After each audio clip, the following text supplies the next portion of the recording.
and he walked with the slight limp of an old IED injury. He had seen a lot of operators in his time.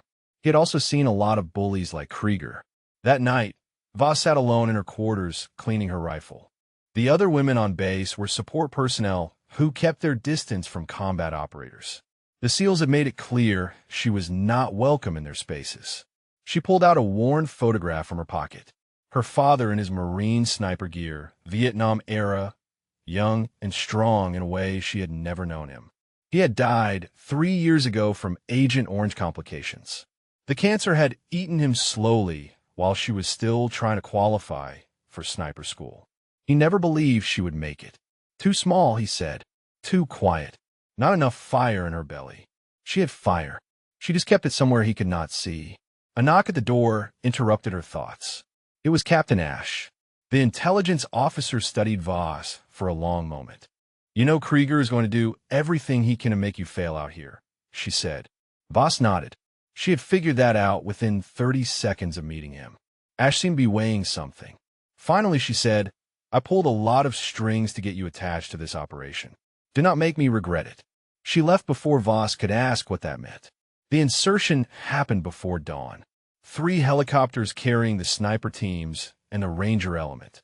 Voss sat apart from the SEALs, her rifle case between her knees, watching the dark landscape scroll past below. Position Delta was exactly as bad as the map suggested. Exposed rock with minimal cover. Brutal angle to the valley floor. Range that would push even her equipment to its limits. She set up anyway. Checked her scope. Calculated her adjustments. Found her rhythm. The radio crackled through the night. Rangers moving into position. Enemy patrols spotted. Tension building in the voices of men who knew something was not right about this valley. Krieger came on the channel around midnight, his voice dripping with mockery. "Hope our little helper does not fall asleep up there. Would hate for the real operators to have to rescue her." Voss did not respond. She was too busy watching a cluster of heat signatures moving through a wadi 3 kilometers to the east. She keyed her radio and reported the sighting. 12 personnel, military age, armed, moving toward the Ranger insertion point. Krieger dismissed her immediately. "That sector is clear. Stop trying to prove yourself and stay quiet." She documented the sighting in her log and kept watching. For hours later, the Rangers reported contact with an enemy patrol in the exact location she had identified. Nobody acknowledged the coincidence. By the time the sun rose over the eastern ridges, the situation had changed. The enemy numbers Voss had been tracking all night had grown from 30 to 45. Something was very wrong in that valley, and the Rangers were walking straight into it. The second day brought heat that shimmered off the rocks and made the distant valley ripple like water. Voss had not slept. She had not needed to. Her body knew how to function on adrenaline and discipline, a skill her father had drilled into her before she was old enough to understand why it mattered. She tracked the enemy movements through her scope, cataloging positions and patterns in the small notebook she kept beside her rifle. The numbers kept growing. 45 had become 48 by mid-morning. By noon, she counted 53 confirmed hostiles in and around the valley. The Rangers had pushed deeper than planned. Their target was more valuable than initial intelligence suggested, and Sergeant First Class Jerome Hadley had made the call to extend the mission window. It was the right tactical decision. It was also putting his men in increasingly serious danger. Voss keyed her radio. "Overwatch Delta to command. I have visual on 50-plus hostiles converging on the valley. Request permission to relay coordinates." Krieger responded before anyone else could. 50 hostiles, right? And I suppose you counted them all personally from 2 kilometers out. "Affirmative," Voss said. "I can provide grid references for each position." The channel went silent for a moment. Then Krieger again. "Negative on the relay. You are inflating numbers to justify your presence on this operation. Maintain radio discipline and stop wasting our time." Voss released the transmit button and exhaled slowly. Steady hands, quiet heart. Her father used to say it before every shot. She had heard it so many times that the words had become a part of her breathing. Down in the operations center at FOB Kestrel, Gunnery Sergeant Wren was watching the same satellite feed Krieger was ignoring. The Marine had been doing this long enough to know when someone was letting ego override intelligence. He pulled up Voss' position on the map and studied her sight lines. She had a better angle on the eastern approach than anyone else in the field. He said nothing. Not yet. But he made a note. That afternoon, Krieger made his move. He ordered Voss to relocate to Position Echo, a secondary location even further from the action. The justification was operational flexibility. The reality was punishment for questioning him on an open channel. Voss acknowledged the order and broke down her position. The climb to Echo took 2 hours in the brutal heat. Her pack weighed 60 pounds. Her rifle case added another 15. By the time she reached the new position, her legs burned and her water supply was running low. She set up anyway, found new angles, recalculated her adjustments, adapted. The first shots came just before sunset. 2 enemy scouts had worked their way up a goat trail toward the Ranger element. They were 200 meters from stumbling directly into Hadley and his men. Voss saw them through her scope, tracked their movement, and calculated the distance. 1,623 meters. Crosswind from the east at 8 miles per hour. Elevation differential of 340 feet. She took a breath, released half of it, and squeezed. The first scout dropped without a sound. His partner froze for half a second, confused, looking for the source. Voss worked the bolt and fired again. The second body crumpled beside the first. The radio exploded with chatter. Hadley confirming the kills. Other snipers reporting they had no angle on the targets. Krieger demanding to know who had fired. Overwatch Delta, Voss said calmly. 2 enemy scouts eliminated at grid reference force of enter. There was a long pause before Krieger responded. He tried to make it sound dismissive. Lucky shots. Even a blind squirrel finds a nut sometimes. But Voss heard the edge in his voice. She had done something his hand-picked snipers could not do, and she had done it from the position he had banished her to as punishment. That night, Captain Ash requested a full data packet on both shots. Distance, windage, elevation conditions. Voss compiled the information and transmitted it without understanding why an intelligence officer would care about ballistic data. In her quarters at FOB Kestrel, Ash added the packet to a growing file. She had been building this case for 3 years, ever since a valley in Afghanistan had swallowed her brother and the 7 men who died with him. No sniper support that day. No one who could make the shots that might have saved them. She looked at the numbers Voss had submitted. 1,623 meters in an 8-mile crosswind. Most snipers would call that a difficult shot. Linnea Voss had made it twice in 4 seconds. Ash closed the file and allowed herself a small smile. She had chosen well. Back at Position Echo, Voss was reviewing the terrain for the extraction route. The Rangers would need to move through 3 kilometers of hostile territory to reach the pickup zone. At current enemy strength, that meant running a gauntlet of 50-plus fighters who knew the terrain better than any American ever could. The math was not good. Even with sniper support, the odds of getting all 6 men out alive were dropping by the hour. She pulled out her father's photograph again. The edges were soft from years of handling. His face stared back at her, young and hard, and certain of things she had never been certain of. He had told her once that a sniper's job was not to kill. It was to change the odds. One rifle in the right hand could shift an entire battle, could save lives that should have been lost, could make impossible things possible. She had not believed him then. She was starting to believe him now. The radio crackled with Hadley's voice, calm and professional despite the situation. Ranger 6 to all stations. We are seeing increased enemy movement to the south. Extraction timeline may need adjustment. Voss checked her scope. She could see what he was seeing. More fighters moving into the valley, reinforcing positions that were already too strong. Someone had told them the Americans were coming. By dawn, the extraction window would be a kill zone, and 6 men would be trapped in the middle of it. She began planning for scenarios that no one had asked her to consider. Routes through the valley.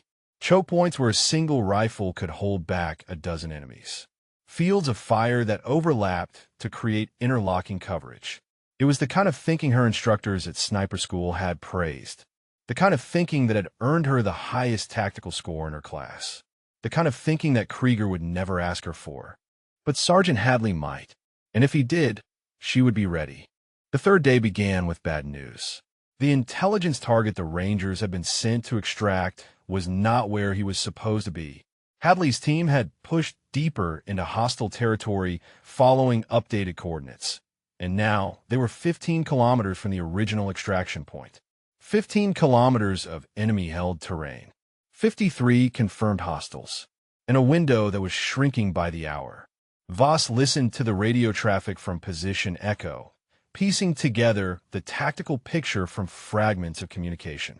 The SEALs at the primary overwatch positions were reporting limited visibility due to morning fog in the valley. Krieger was demanding updates that no one could provide.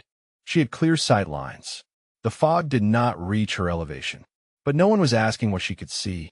At 0730, Captain Ash came on the command channel.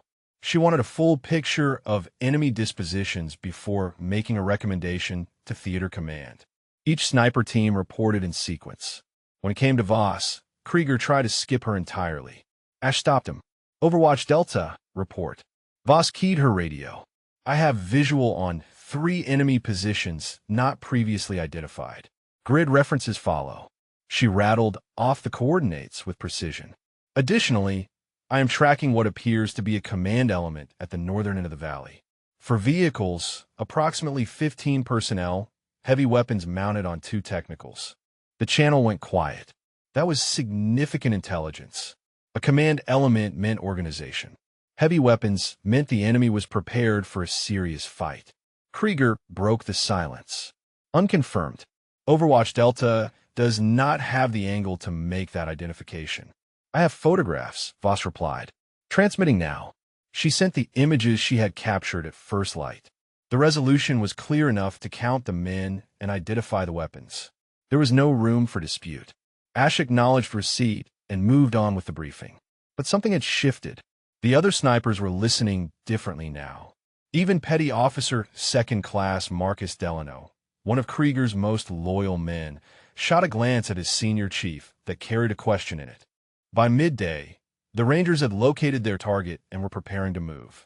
The extraction was set for 0600 the following morning. That gave them 18 hours to cover 15 kilometers through hostile territory while avoiding detection by an enemy force that outnumbered them nearly 10-1. Hadley's voice on the radio was steady. He had done hard things before. His men trusted him. But Voss could hear the tension beneath the calm. He knew the odds as well as she did. She spent the afternoon repositioning. Krieger had not authorized it, but he had not forbidden it either. She moved to a secondary outcropping that gave her better coverage of the valley's northern approach. If the Rangers came through that sector, she would be able to support them. The first complication came at 1,600 hours. One of the SEAL sniper teams reported movement near their position. Enemy patrol, 6 men, heading directly toward them. They requested permission to engage. Krieger denied it. The mission required stealth. Engaging now would compromise the extraction. Voss watched through her scope as the patrol continued its sweep. They were going to walk directly into the SEAL position within minutes. She checked her range. 1,847 meters. The same distance she would later fire from during the extraction. The same distance that everyone said was too far. She keyed her radio. Overwatch Delta has solution on the patrol. I can engage without revealing your position. Negative, Krieger snapped. Maintain radio silence. The patrol kept walking. Voss kept her crosshairs on the lead man. She could feel the shot waiting in her trigger finger. Clean. Simple. 6 rounds, 6 bodies, and the SEALs would be safe. But she had been given an order. At the last moment, the patrol changed direction. Something had spooked them. A sound, a shadow, or just instinct. They veered south and passed the SEAL position without discovering it. Voss released the breath she had been holding. The SEALs were safe. But the incident had revealed something important. The enemy patrols were systematic. They were searching for something, which meant someone had told them there were Americans in the valley. She documented her observations and transmitted them to Captain Ash on a secondary channel. Possible intelligence compromise. Enemy search patterns suggest awareness of friendly presence. Ash responded within minutes. Acknowledged. Investigating. That night, Voss ate cold rations alone on the mountainside while the stars wheeled overhead. The temperature dropped 40 degrees after sunset, and she wrapped herself in her poncho liner to conserve warmth. Sleep was not an option. The extraction was 12 hours away. She thought about her father again. His last weeks in the hospice, when the cancer had taken everything but his voice. He had talked about Vietnam then, about shots he had made and shots he had missed, about the men who came home because of him and the men who did not. You are not hard enough, he had told her near the end. This world will break you. She had not argued with him. There was no point arguing with a dying man. But she had made herself a promise that night. She would not break. She would not bend. She would become something he never thought she could be. The radio crackled. Ranger 6 to all stations. We are moving to phase line Alpha. Extraction is go for 0600. Voss checked her rifle one final time. Cleaned the lens of her scope. Verified her ammunition count. 40 rounds. If the math held, it would not be enough. Somewhere in the valley below, 6 Americans began their long walk toward home, and 53 enemies waited to make sure they never arrived. The order came at 0200 hours, and it changed everything. Krieger's voice cut through the radio with the authority of a man who had finally found his excuse. Overwatch Delta, you are relieved of field position. Return to FOB Kestrel immediately for reassignment to communications duty. Voss stared at her radio in the darkness. 4 hours before extraction. 6 men walking into a kill zone, and he was pulling her off the mountain. She keyed the transmit button. Request clarification. Extraction is in 4 hours. You exceeded your authorized engagement distance yesterday, Krieger replied. Fired without command approval. Violated operational protocols. You're a liability in the field. Report to base communications for the duration of this operation. The charges were absurd. She had eliminated 2 enemy scouts who were about to compromise the entire mission. She had saved lives. But Krieger had found a technicality he needed, and he was using it. Acknowledged, she said. Overwatch Delta returning to base. She broke down her position in the dark, working by touch and memory. Every piece of equipment secured. Every trace of her presence erased. The climb down the mountain took 3 hours, and by the time she reached FOB Kestrel, the eastern sky was beginning to lighten. Gunnery Sergeant Wren met her at the gate. His face told her that he already knew what had happened. For what it is worth, he said quietly, I think he is making a mistake. Voss shouldered her rifle case. It is not worth anything if those men die out there. The communication center was a cramped room filled with radio equipment and monitoring stations. Voss was assigned to a desk in the corner, tasked with logging routine traffic that had nothing to do with the extraction operation. She did the job she was given, but she also kept one ear on the command channel, listening to the fragments of communication that painted a picture of the unfolding disaster. The Rangers had made good progress through the night. They were 8 kilometers from the extraction point when the sun rose. 8 kilometers of open terrain with minimal cover, surrounded by enemies who knew they were coming. At 0530, Hadley reported contact. Enemy fighters had spotted his rear element. They were taking fire from multiple positions. Voss listened to the gunfire crackling through the radio. She heard Hadley calling for sniper support. She heard the SEAL teams responding that they had limited angles, that the fog had returned, that they could not acquire targets.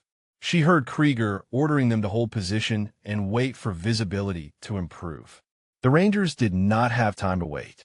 Captain Ash entered the communication center at 0545. She stood beside Voss's station, watching the same screens, listening to the same chaos. Your assessment, she said quietly. Voss pulled up the tactical display. The SEAL positions are too far east.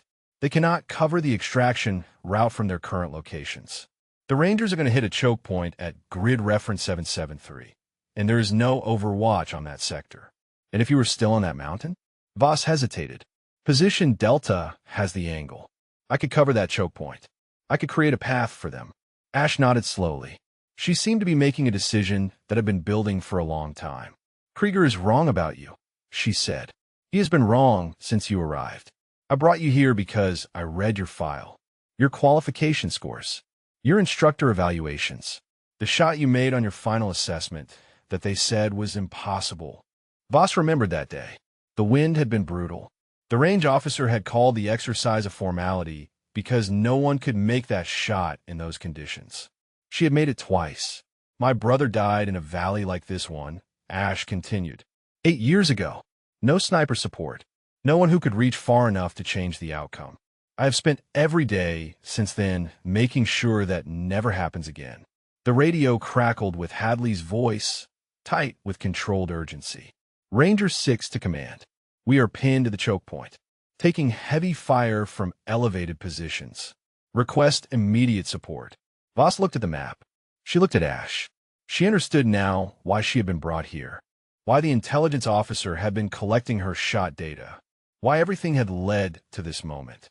But understanding did not change the fact that she was sitting in a communications room while 6 men died 8 kilometers away. Ash reached past her and switched the command channel to her headset. This is Captain Ash. What is the status of sniper support at grid reference 773? Krieger responded immediately. Negative contact. SEAL Overwatch cannot acquire targets at that location. Then we have a problem, Ash said, because Sergeant Hadley has 6 men trapped there and they are running out of time. The argument that followed was brief and brutal. Krieger insisted his teams were doing everything possible. Ash pointed out that everything possible was not enough. Somewhere in the middle, Delano broke protocol to report that he had been tracking Voss's shot data and her accuracy exceeded anyone else in the field. Krieger shut him down with a single venomous sentence. But the damage was done. The doubt had been planted. Voss sat at her station, hands flat on the desk, watching the extraction fall apart in real time. Hadley's team was taking casualties.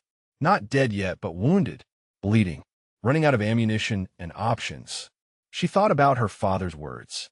A sniper's job is not to kill, is to change the odds. The odds were about to get worse. And Linnea Voss was done sitting on the sidelines. The communications room felt like a coffin. Every burst of static brought more bad news. Hadley's team was bleeding out in a valley that had become a trap, and the men who were supposed to save them could not reach far enough to matter. Voss stood up from her station. Captain Ash caught her arm.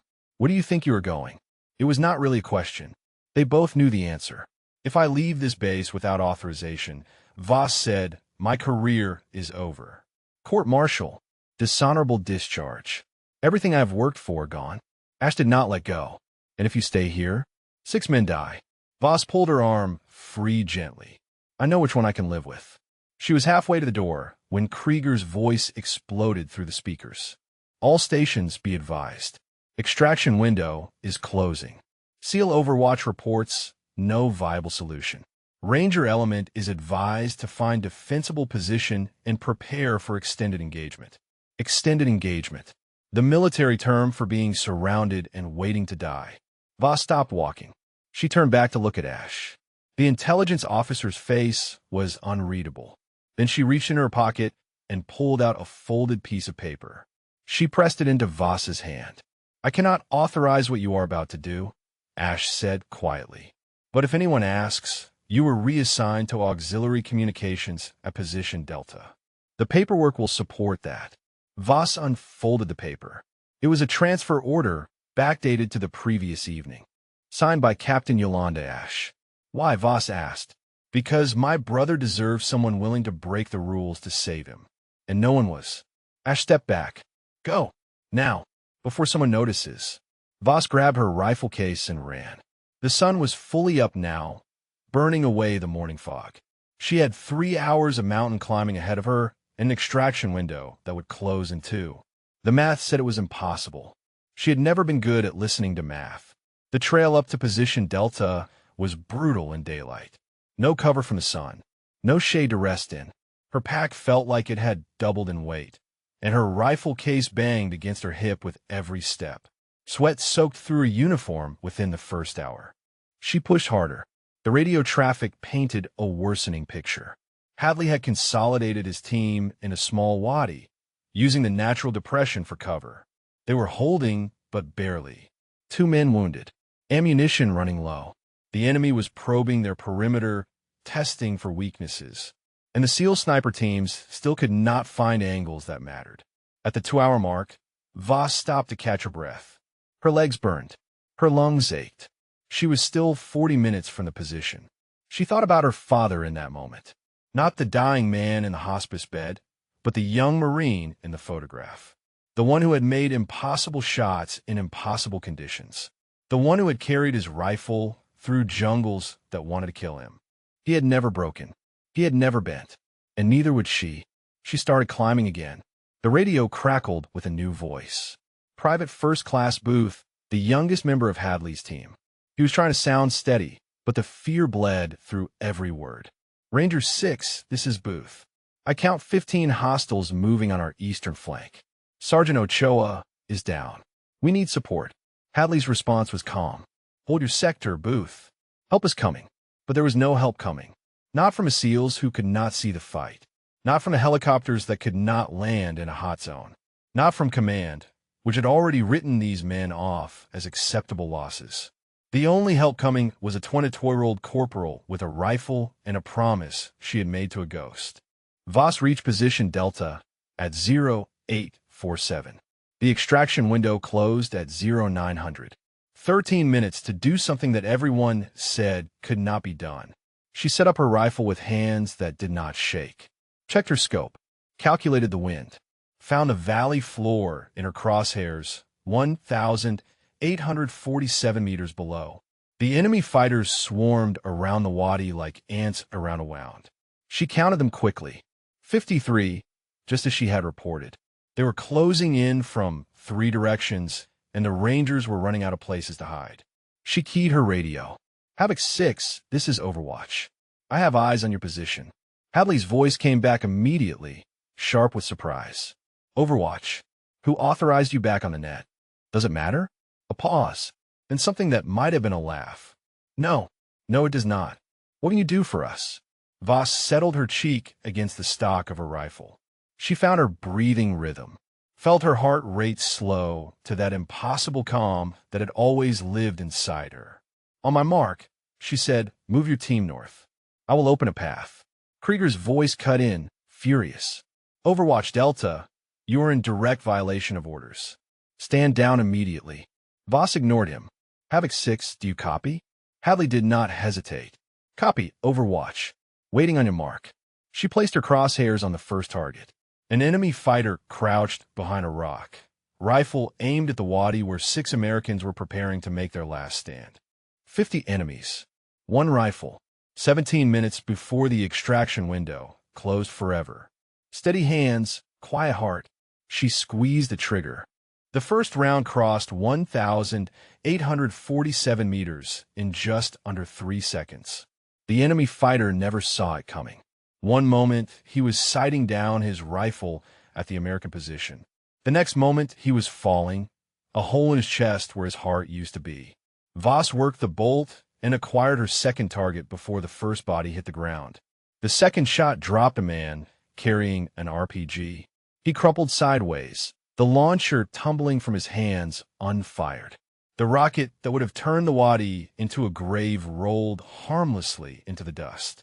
3, 4, 5.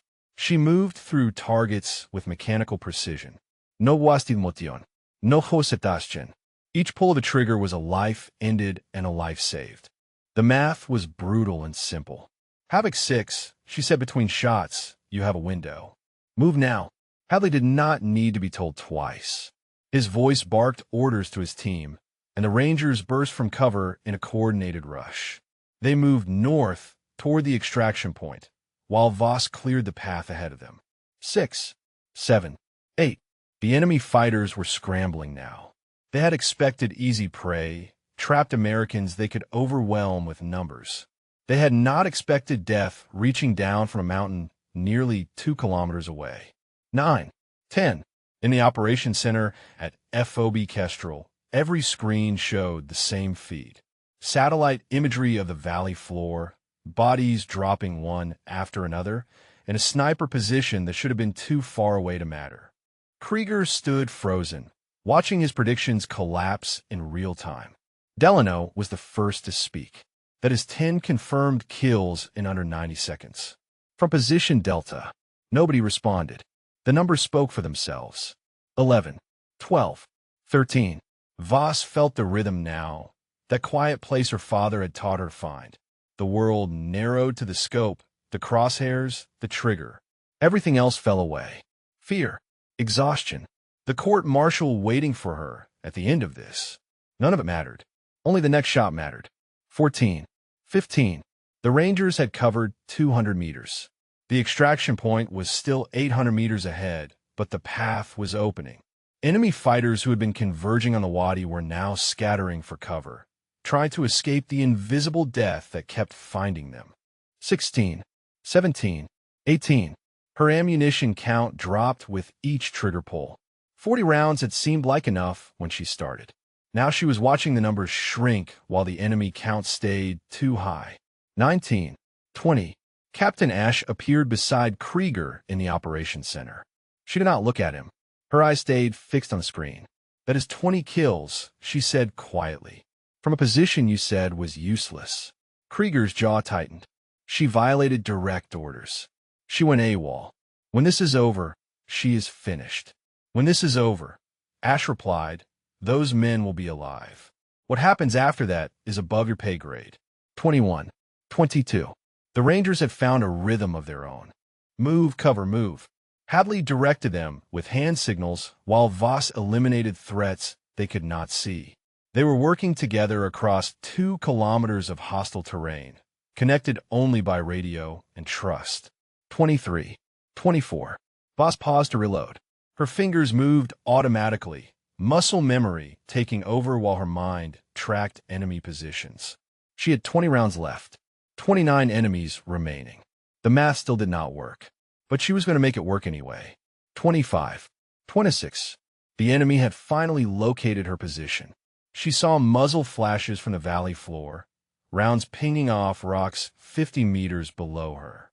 They were shooting blind, unable to reach her elevation, but it was only a matter of time before someone with better aim tried their luck. She ignored the incoming fire and kept working. 27, 28. The Rangers crossed the halfway point. 400 meters to extraction. The helicopter was already inbound, rotors audible in the distance. If Voss could keep the path clear for another 5 minutes, they would make it. 29, 30. A new sound cut through the radio chatter. Gunnery Sergeant Wren's voice, calm and professional. Overwatch Delta, this is Wren. I'm approaching your position from the south, bringing additional ammunition and a spotting scope. ETA, 3 minutes. Voss felt something loosen in her chest. She was not alone up here anymore. Copy, Wren. I could use the help. 31, 32. The enemy fighters had reorganized. They were pulling back from the extraction route, regrouping around the command element she had spotted the day before. The technicals with mounted weapons were moving, trying to get an angle on the Rangers. If those heavy weapons got into position, her rifle would not be enough. 33, 34. She shifted her aim to the technicals. The first round punched through the driver's windshield. The vehicle swerved and crashed into a ditch. The second technical tried to reverse, but her follow-up shot found the gunner before he could swing his weapon around. 35, 36. 15 rounds left. 17 enemies remaining. The Rangers were 300 meters from extraction. The helicopter was on final approach, and somewhere in the chaos below, an enemy sniper was setting up a shot that would change everything. Voss did not see him yet, but she would. The first enemy round cracked past her head, close enough to feel the heat. Voss dropped flat against the rock, her cheek pressed into dust and gravel. The shot had come from the southwest, somewhere in the ridgeline across the valley. A trained shooter, someone who knew what they were doing. She had a sniper hunting her now. Overwatch Delta. Hadley's voice came through the radio. We are taking fire from elevated positions. What is your status? She could not answer. Moving meant exposing herself to whoever had just tried to kill her. Staying still meant abandoning the Rangers when they needed her most. The second round impacted 6 inches from her left hand, spraying rock fragments across her face. Closer. He was adjusting. Voss rolled sideways, putting a boulder between herself and the enemy sniper's position. Her heart was pounding now, that impossible calm finally cracking under the reality of being hunted. She keyed her radio. Overwatch is under fire. Enemy sniper, bearing southwest. I am pinned. In the operations center, the mood shifted. Delano leaned forward, tracking the satellite feed. Krieger said nothing, but something flickered across his face. Not satisfaction. Something more complicated. Wren's voice cut through the static. Overwatch, I am 2 minutes out. Can you identify his position? Voss risked a glance around the boulder. The ridgeline across the valley was a maze of rocks and shadows. The enemy sniper could be anywhere in a quarter-mile stretch of terrain. Negative, she said. I need him to shoot again. That is insane, Wren replied. She did not disagree. The Rangers were still moving, 200 meters from extraction. The helicopter was circling, waiting for confirmation that the landing zone was secure. Every second Voss spent hiding was a second the enemy could use to reposition and cut off their escape. She thought about her father's stories.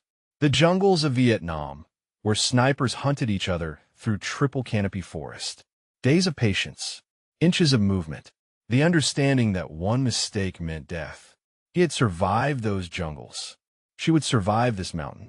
Voss pulled a small signal mirror from her kit. She angled it around the boulder, catching the morning sun, creating a flash of light that would draw attention. The enemy sniper took the bait. His third round shattered the mirror and buried itself in the rock behind her. But in the half-second of muzzle flash, she saw him. Southwest ridge, elevated position, approximately 1,900 meters. He was using a Dragunov, Russian-made, effective but not as precise as her M2010 at this range. She had the advantage. If she could take the shot. Overwatch, Wren said, I have visual on your position. I am coming in from the north. Negative, Voss replied. Stay back. If he sees you moving, he will adjust. Then what is your plan? Voss checked her rifle. 12 rounds remaining. 1 enemy sniper. 14 fighters still in the valley. And 6 Americans who were running out of time. I'm going to give him a target, she said. When he shoots, I shoot back. Wren was quiet for a moment. Then, copy. I will spot for you. Wind is 7 miles per hour from the east, gusting to 12. Range to southwest ridge is 1,940 meters. She processed the numbers. It was beyond her qualification distance, beyond what her instructors had said was possible. But her instructors had been wrong before. Voss took a breath. Then she moved. She rolled out from behind the boulder, exposing herself to the enemy sniper's line of fire. Time stretched into something thick and slow. She saw the muzzle flash across the valley, felt the round pass, so close it tugged at her sleeve. And she fired. The recoil kicked against her shoulder. The round crossed 1,940 meters of thin mountain air, and the enemy sniper's head snapped back as the bullet found its mark. Voss did not wait to confirm the kill. She was already shifting back to the valley floor, acquiring new targets, resuming her work. 37. 38. Wren arrived at her position 30 seconds later, sliding into cover beside her with a pack full of ammunition and a spotting scope already at his eye. That was the longest shot I have ever seen, he said. Voss reloaded. It was not luck. I know. He settled into position beside her. Wind is shifting. I will call adjustments. You keep shooting. They work together now, spotter and shooter, the way it was supposed to be done. Wren read the wind and range while Voss put rounds on targets. The rhythm was faster, more precise. 39, 40, 41. The Rangers crossed the final 100 meters to the extraction point. The helicopter flared for landing, rotors kicking up a storm of dust. Hadley was shouting orders, getting his wounded onto the bird first. 42, 43. 10 enemies left. The command element had scattered, their vehicles destroyed, their sniper dead. What remained were fighters who had lost their leadership and their will to press the attack. 44. 45. Wren called another wind shift. Voss adjusted and fired. Another body fell. 46. The helicopter was loading. Hadley counted heads, making sure everyone was aboard. The wounded were secured. The able-bodied were providing cover fire. 47. 48. 49. One target left. Voss scanned the valley, searching for the final fighter. She found him crouched behind a rusted vehicle, rifle aimed at the helicopter. He was going to take a shot at the extraction bird. Voss could not get an angle. The vehicle provided complete cover from her position. There was no clear shot, but there was a shot that was not clear at all. She calculated the angles, the ricochet potential, the probability of success. Almost zero. Almost was not zero. She fired. The bullet left her rifle at 2,800 feet per second. It crossed the valley in a shallow arc, struck the rocky ground at precisely the angle she had calculated, and skipped beneath the rusted vehicle like a stone across water.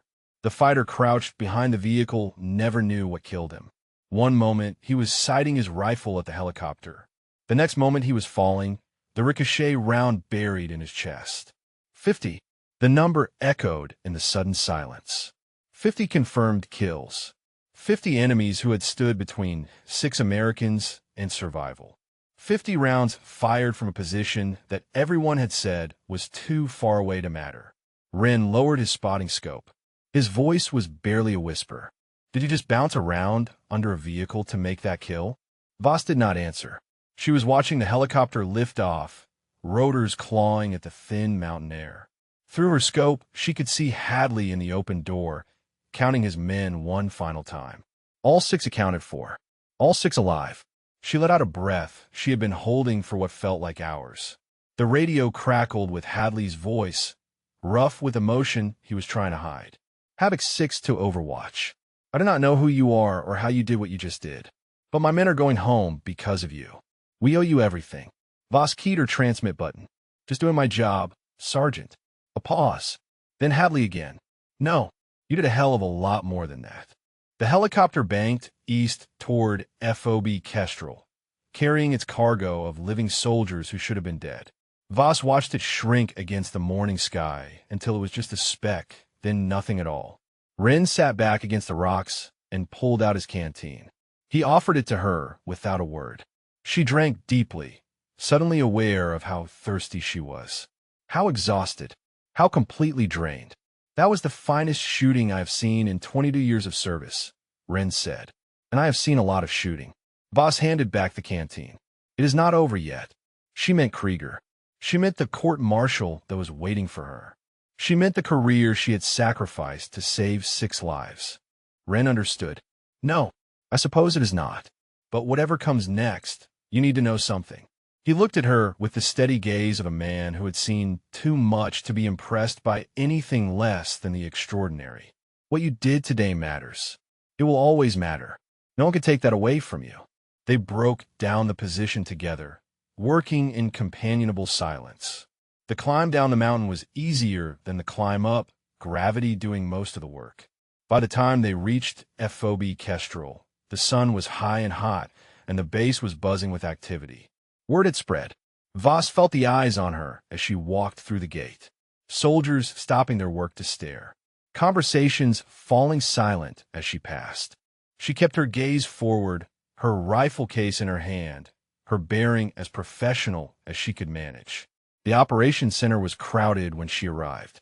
Krieger stood at the center of the room, his face a mask of barely controlled fury. Captain Ash stood nearby, her expression unreadable. Delano and the other SEALs lined the walls, watching. Corporal Voss, Krieger said, his voice tight with anger. You are under arrest for violation of direct orders, abandonment of post, and conduct unbecoming a soldier. Surrender your weapon. Voss set down her rifle case. She had known this was coming. She had made her choice with open eyes. Before she could respond, the door behind her opened. Sergeant First Class Jerome Hadley walked in, followed by his 5 remaining Rangers. They were dirty, bloodied, bandaged. They were also very much alive. Hadley crossed the room and stopped directly in front of Krieger. The height difference between them was significant, but Hadley's presence filled the space in a way that had nothing to do with physical size. Senior Chief, Hadley said, I understand you have concerns about Corporal Voss's conduct. She violated direct orders, Krieger replied. She went AWOL. She endangered this entire operation with her recklessness. Hadley nodded slowly. That is one way to look at it. Here is another way. He gestured at the men behind him. These are my soldiers. Sergeant Ochoa took a round through his shoulder. Specialist Kwan has shrapnel in his leg. Private First Class Booth is 19 years old and just survived his first firefight. Every single one of them is alive right now because of that woman. He pointed at Voss. She made 50 kills from nearly 2 kilometers away. She took out an enemy sniper who was hunting her. She fired a ricochet shot under a vehicle to eliminate a threat that none of your people could touch. And she did it all after you pulled her off the mountain because you did not believe she was capable. Hadley stepped closer to Krieger. So here is what is going to happen. You're going to drop these charges. You're going to write a commendation for Corporal Voss that reflects what she actually did today. And you're going to do it with a smile on your face, because if you do not, I will personally ensure that every detail of your conduct during this operation ends up on the desk of every flag officer in theater. The room was silent. Krieger's face had gone pale. Hadley turned to Voss. On behalf of my team, thank you. We will never forget what you did for us. He saluted. After a moment, his men did the same. Voss returned the salute with a hand that did not quite shake. She had been prepared to lose everything. She had not been prepared for this. The silence in the operation center stretched for a long moment after Hadley finished speaking. Krieger stood frozen, his authority crumbling in front of everyone he had ever commanded. Delano was the first to move. He stepped away from the wall where the SEALs had been standing and crossed to stand beside Hadley. Then another SEAL followed. Then a third. By the time Krieger found his voice, half of his own men had positioned themselves on Voss's side of the room. This is mutiny, Krieger said, but the words came out hollow. No, Captain Ash replied, stepping forward with a folder in her hands. This is accountability. She opened the folder and spread its contents across the nearest table. I have spent the last 3 years building a file on your conduct, Senior Chief. The intelligence analyst who died in Kandahar because you dismissed her threat assessment. The female medic you had transferred after she filed a harassment complaint. The pattern of behavior that command has been too willing to overlook. Krieger's face twisted. That has nothing to do with today. It has everything to do with today. Ash's voice was calm, almost gentle. You pulled Corporal Voss off that mountain because you could not accept that a woman might be better at your job than you are. You were willing to let 6 men die rather than admit you were wrong. The room seemed to contract around Krieger. The men who had served under him, who had laughed at his jokes and followed his orders, were looking at him differently now. The armor of rank and reputation that had protected him for 18 years was falling away piece by piece. Captain Ash closed the folder. Effective immediately, you are relieved of operational command pending a formal investigation. You will be confined to quarters until transport can be arranged back to Coronado. Krieger opened his mouth to protest. Nothing came out. 2 military police officers appeared at the door, summoned by a signal Voss had not seen Ash give. They escorted Krieger from the room without resistance. The man who had mocked her, dismissed her, and tried to destroy her career walked out in silence, smaller somehow than he had been before. The door closed behind him. Voss realized she was trembling. The adrenaline that had carried her through the morning was finally wearing off, leaving nothing but exhaustion and a strange hollowness she could not name. Delano approached her. He moved hesitantly, like a man who knew he had something to answer for. Corporal, he said, I owe you an apology. I laughed when you arrived. I believed what Krieger said about you. I was wrong. Voss studied his face. She saw genuine remorse there, the kind that came from watching your own assumptions collapse in real time. You spoke up, she said, in the operations center, when it mattered. Delano nodded. Too little, too late. Maybe. She extended her hand. But it was something. He shook it. The gesture felt like a door closing on one chapter and opening on another. The rest of the day passed in a blur of debriefings, and medical checks and paperwork. Voss answered the same questions a dozen times. Describe shots. Explain your positioning. Walk through the timeline. She did it all with the same steady composure that had carried her through the firefight. By evening, she found herself alone on the eastern observation platform, watching the sun set over the mountains she had climbed that morning. The peaks were turning gold and red, beautiful in a way that felt almost offensive after everything that had happened. Footsteps behind her. She did not turn. Captain Ash stepped up beside her and leaned against the railing. The intelligence officer looked tired, the weight of her own long day visible in the lines around her eyes. I should tell you the rest, Ash said. About why I brought you here. You already told me. Your brother. Ash nodded. His name was Lieutenant Marcus Ash. He was leading a patrol in the Kringle Valley when they got ambushed. 40 enemy fighters. No sniper support. No one who could reach far enough to make a difference. She paused. They held out for 6 hours before they were overrun. Voss said nothing. Some stories did not need commentary. I requested the after-action reports, Ash continued. I studied every decision that led to that outcome, and I realized that my brother died because the people in charge did not believe in capabilities they could not see. They had snipers available. They just did not think those snipers could make the shots that mattered. So you started looking for snipers who could. I started looking for one sniper, Ash said. Someone with the skills and the nerve to do what no one thought was possible. Your qualification records came across my desk 2 years ago.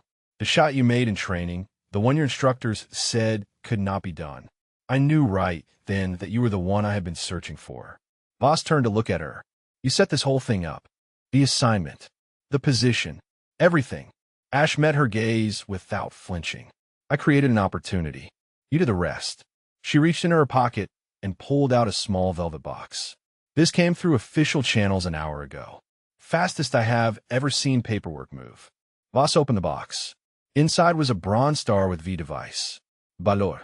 She stared at it, unable to speak. My brother would have wanted to meet you, Ash said softly. He would have been proud to serve with someone like you. The sun slipped below the mountains, and the sky faded from gold to purple to black. Voss held the medal in her hands and felt something shift inside her. Not closure. Something else. A beginning. The next morning brought news that changed the shape of everything. Captain Ash found Voss in the mess hall, eating breakfast alone at a corner table. The intelligence officer sat down across from her with a tablet in her hands and an expression that hovered somewhere between satisfaction and disbelief. The intelligence your rangers recovered, Ash said. We finished analyzing it last night. Voss set down her fork, and Ash turned the tablet so Voss could see the screen. It showed a photograph of a man in his 40s, hardied and weathered, wearing the kind of clothes that blended into any mountain village in the region. His name was Fard Kazemi, Ash said. He ran the largest sniper network in southern Afghanistan. Trained fighters, supplied weapons, coordinated attacks across 3 provinces. He was responsible for the deaths of at least 40 coalition soldiers over the past 5 years. Voss studied the photograph. She had seen that face before, through her scope, in the moment before she pulled the trigger. The enemy sniper, she said quietly. The one who was hunting me. Ash nodded. You did not just kill a shooter, Corporal. You killed the man who built their entire program. Without him, their network falls apart. The intelligence estimates are projecting a significant reduction in sniper attacks across the region for the next 12 to 18 months. Voss sat back at her chair. The weight of it settled over her slowly. She had known the shot mattered. She had not known it mattered that much. There is more, Ash continued. The documents Hadley's team recovered included communications between Kazemi and his handlers. Names, locations, operational plans. We have already rolled up 2 cells based on that information, with more raids planned for the coming weeks. So the mission was a success. The mission was more than a success. Ash leaned forward. It was exactly the kind of outcome that gets noticed at the highest levels. Your name is on desks in the Pentagon right now, Corporal. People who make decisions about careers and postings and opportunities are reading about what you did. Voss did not know what to say. 24 hours ago, she had been prepared to lose everything. Now, she was being told that generals were reading her name. The mess hall door opened, and Gunnery Sergeant Wren walked in with Sergeant Hadley close behind. They spotted Voss and crossed to her table, pulling up chairs without asking permission. "Word is spreading," Wren said. "I have had 6 Marines ask me this morning if it is true what they are saying about the Army sniper who made 50 kills from position Delta." "What are you telling them?" Voss asked. "That they should stop asking questions and start taking notes." Wren's weathered face creased into something that was almost a smile. "Because they might learn something." Hadley was more direct. "My men want to meet you properly. Now I'm in the middle of an operations center with Krieger breathing down everyone's neck. They want to shake your hand and say thank you without an audience." Voss nodded. "I would like that." The meeting happened that afternoon in the recovery ward where Sergeant Ochoa and Specialist Kwan were being treated for their wounds. The other 4 Rangers crowded into the small room, filling it with the particular energy of men who had faced death together and survived. Staff Sergeant Pike spoke first. He was the senior NCO after Hadley, a quiet professional with 20 years of service and eyes that had seen too much. "I have been in some tight spots," Pike said. "I have seen some good shooters work, but I have never seen anything like what you did yesterday. You saved our lives from 2 kilometers away. That is not supposed to be possible." Sergeant Dunbar nodded. "When those first rounds started landing, I thought we had air support I did not know about. Then Hadley tells us it is 1 shooter on a mountain, 1 woman with a rifle. I did not believe it until I saw the bodies drop." Specialist Rain, the youngest after Booth, stepped forward with something in his hands. "We want to give you something. It is not much, but it means something to us." He held out a Ranger scroll patch, worn and faded from years of use. "My first team leader gave that to me," Rain said. "Told me to pass it on someday to someone who earned it." His eyes were bright. "You earned it." Voss took the patch. The fabric was soft from years of handling, the edges frayed. It was worth more than any medal. Private First Class Booth was last. He stood at the back of the room, still bandaged from shrapnel wounds, still carrying the look of someone who had aged 10 years in a single morning. "I'm 19, Booth said quietly. "Same age you were when you joined." He swallowed hard. "I called my mom last night. First time I've talked to her since I deployed. I told her about you, about what you did. She wanted me to say thank you." Voss felt her throat tighten. She thought about her father, about the words they never got to say to each other, about the pride he never got to feel. "Tell her you are welcome," Voss said, "and tell her you did good out there. You kept your head when it mattered." Booth nodded, blinking rapidly. Hadley cleared his throat. "All right, enough feelings. We are Rangers, not a book club." He grinned to take the edge off his words. "Corporal Voss, you ever want to work with us again, you just say the word. We will make it happen." The Rangers filed out one by one, each offering a handshake or a nod or a few quiet words. When they were gone, Voss stood alone in the ward, holding a worn patch in her hands. She had come to Afghanistan to prove something to a dead man. She was leaving with something she had not expected to find. 3 days after the extraction, the official orders arrived. Voss was in her quarters, packing her gear for the transport back to her regular unit, when Captain Ash appeared in the doorway with an envelope in her hand. "Change of plans," Ash said. Voss looked up. The envelope bore the seal of the United States Army Sniper School at Fort Benning. She had seen that seal once before, on the letter that had accepted her into the program 3 years ago. "What is this?" she asked. Ash handed her the envelope. "Open it." The letter inside was brief and direct. Corporal Linnea Voss was being reassigned from her current unit to the U.S. Army Sniper School as a primary instructor, effective immediately. By order of the commanding general, United States Army Infantry School. Voss read it twice. The words did not change. "An instructor," she said. "They want you to teach. They want you to create more snipers like yourself." Ash leaned against the doorframe. The request came from Theater Command, but it had support all the way up the chain. "What you did at Position Delta is already being studied. They want to know how you made those shots. They want you to show others." Voss set the letter down on her bunk. She had dreamed about sniper school since she was a teenager watching her father clean his old rifle. She had fought her way through the program when instructors told her she was too small, too quiet, not aggressive enough. She had proven them wrong and graduated near the top of her class. Now they wanted her to go back. Not as a student, as a teacher. There is something else, Ash said. She pulled a second document from her pocket. This one was on different paper, heavier stock, with a header Voss did not recognize. You have been recommended for the Silver Star. The paperwork is already moving through channels. It should be approved within a month. The Silver Star, third highest combat decoration in the Army. Voss had seen that medal on her father's chest in photographs from before she was born. He had earned it in the jungles of Vietnam for actions he never talked about. I do not know what to say, Voss admitted. You do not have to say anything. Ash straightened up. But there is one more thing. Someone wants to see you before you leave. She stepped aside, and Gunnery Sergeant Wren walked into the room. The Marine looked different somehow. Less formal. He carried a small wooden box in his hands. Gunny, Voss said. I thought you were shipping out this morning. Delay my transport, Wren replied. Could not leave without giving you this. He held out the box. Voss took it and lifted the lid. Inside, resting on faded velvet, was a Vietnam-era sniper scope. The glass was still clear. The housing was worn smooth by decades of handling. That belonged to my father, Wren said quietly. He carried it through 2 tours in Vietnam. Made some shots with that scope that he never told anyone about.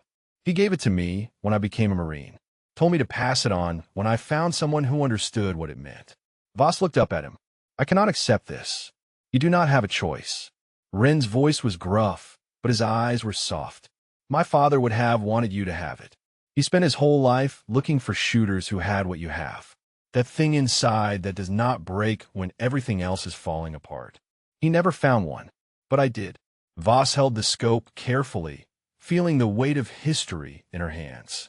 2 generations of snipers had carried this glass into combat. Now it was hers. Thank you, she said. The words felt inadequate, but Wren seemed to understand. You take care of yourself at Fort Benning, he said. And when you train those new snipers, you teach them what matters. Not just the mechanics. The other thing. The thing that cannot be taught. I will try. Wren nodded once, then turned and walked out without looking back. Marines did not do long goodbyes. Ash remained in the doorway. She watched Voss close the box and set it beside her pack. You know, Ash said, when I first started looking for someone like you, I was not sure you existed. A sniper who could make impossible shots and keep a cool head when everything went wrong. Someone who would risk everything to save people she had never met. Voss zipped up her pack. And now I know you exist. Ash smiled, a rare expression that softened her sharp features. And I know there are more like you out there. You just have to find them. That is what you want me to do at Fort Benning. Find them, train them, shape them, show them what is possible. Ash pushed off the doorframe. The next time 6 soldiers are trapped in a valley with 50 enemies between them and home, I want there to be a dozen snipers who can do what you did. That is the mission now. Voss picked up her rifle case. It felt lighter than it had when she arrived. Or maybe she had just gotten stronger. I understand, she said. Good. Ash extended her hand. It has been an honor, Corporal Voss. Voss shook it. Likewise, Captain. Ash turned to leave, then paused at the door. One more thing. When you get to Fort Benning, look up a recruit named Corporal Dana Whitfield. She is in the current sniper class. Struggling. The instructors are ready to wash her out. Let me guess, Voss said. Too small. Too quiet. Not aggressive enough. Ash smiled again. Something like that. Maybe you can show her a different path. She was gone before Voss could respond. The helicopter lifted off from FOB Kestrel at 0600, carrying Linnea Voss away from the mountains that had changed her life. She sat by the window, watching the terrain scroll past below, the valleys and ridges that had seemed so impossibly far away through her scope. Position Delta was visible for a moment, a rocky outcropping on the eastern slope where she had made 50 shots that no one thought were possible. Then the helicopter banked, and it was gone. She thought about the men she was leaving behind. Hadley and his rangers, already preparing for their next mission. Wren, probably halfway to Bagram by now, carrying stories he would tell for the rest of his career. Delano, and the SEALs who had learned something about assumptions and humility. She thought about Krieger, confined to quarters, waiting for the investigation that would end his career. She did not feel satisfaction at his fall. She did not feel anything at all. He had been an obstacle, and now he was not. That was all. Mostly, she thought about her father. The photograph was still in her pocket, worn soft at the edges.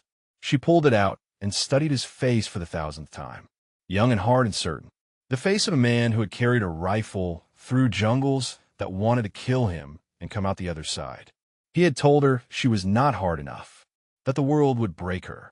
She understood now that he had been afraid, not of her weakness, but of her strength. He had seen what war did to people like him, people who could do terrible things with steady hands and quiet hearts. He had not wanted that for his daughter, but she had chosen it anyway, and she had found something he never told her about. The other side of the killing, the lives saved, the men who went home to their families because someone was willing to reach farther than anyone thought possible. 50 enemies, 6 lives. The math worked. Fort Benning appeared beneath the helicopter 3 weeks later, after a blur of flights and layovers and temporary quarters. The Army Sniper School looked exactly as Voss remembered it, a cluster of low buildings surrounded by training ranges that stretched to the horizon. She reported to the commandant's office on her first morning. Colonel Marcus Webb was a lean man in his 50s with the quiet intensity of someone who had spent decades in the precision shooting community. He reviewed her file while she stood at attention. "Corporal Voss," he said finally, "I have read the after-action reports from Afghanistan. I have spoken with Captain Ash. I have reviewed your qualification records from when you went through this program." "Yes, sir." Webb closed the file and looked up at her. "In my 30 years of service, I have never seen a performance like what you demonstrated at Position Delta. The range, the conditions, the pressure. You did things that should not be possible." Voss said nothing. She had learned that officers usually had a point they were building toward. "I brought you here because I want you to teach our students how to do what you do." Webb leaned forward. "But I need to know something first. Can be taught? That thing you have. That calm under fire. That ability to reach farther than anyone expects. Is that something we can train into people, or were you born with it?" Voss considered the question. She thought about her father cleaning his rifle on the porch of their Montana ranch. She thought about the prairie dogs at 600 yards, the wind readings she had learned to calculate before she learned algebra. She thought about the cold mornings and the patient hours and the thousands of rounds she had fired before she ever put on a uniform. "It can be taught," she said, "but not the way you think. It is not about mechanics. It is about belief, about learning to trust yourself when everything says you should fail." Webb nodded slowly. "Then that is what you will teach." Her first class began the following week. 12 students, all of them struggling, all of them on the edge of washing out. The instructors had written them off as hopeless cases. Webb had assigned them to Voss as a test. Corporal Dana Whitfield was among them. Small, quiet, fierce eyes and a face that gave nothing away. Voss recognized something in those eyes, something familiar. She gathered her students on the range at dawn, before the other classes arrived. The morning was cold, the kind of cold that made fingers stiff and scopes fog. Bad conditions. Perfect conditions. "I'm going to tell you a story," Voss said, "about a sniper who made 50 kills from a position that everyone said was too far away, who took out an enemy sniper at 1,940 meters in a crosswind that should have made the shot impossible, who bounced around under a vehicle to save 6 men she had never met." The students listened. Whitfield's eyes never left her face. "That sniper was me," Voss continued. "And 3 years ago, I was sitting exactly where you are. The instructor said I was too small, too quiet, not aggressive enough. They said I would never make it." She unslung her rifle and settled into a prone position, demonstrating the form she had perfected over a decade of practice. "They were wrong about me, and they are wrong about you. The only question is whether you believe that enough to prove it." She took a breath, found that quiet place inside, squeezed the trigger. The target at 1,000 yards went down. Voss stood up and looked at her students. 12 faces staring back at her. 12 snipers waiting to be born. "Now," she said, "your turn. If this story moved you, drop a comment and let us know your favorite moment or the character who resonated with you most. If you have ever been underestimated and proved people wrong, share your story. We read every single comment. The sun rose over Fort Benning, painting the range in gold and shadow. Corporal Linnea Voss watched her students take their positions, watched them steady their breathing and find their aim. Somewhere in Montana, in a cemetery overlooking the ranch where she had learned to shoot, her father rested beneath a stone marked with his name and his service. He would never know what she had become. He would never see the silver star on her chest, or the students she would train, or the lives that would be saved, because she had reached farther than anyone thought possible. But in her pocket, she still carried his photograph. And in her heart, she carried his words. Steady hands, quiet heart. She had honored them both.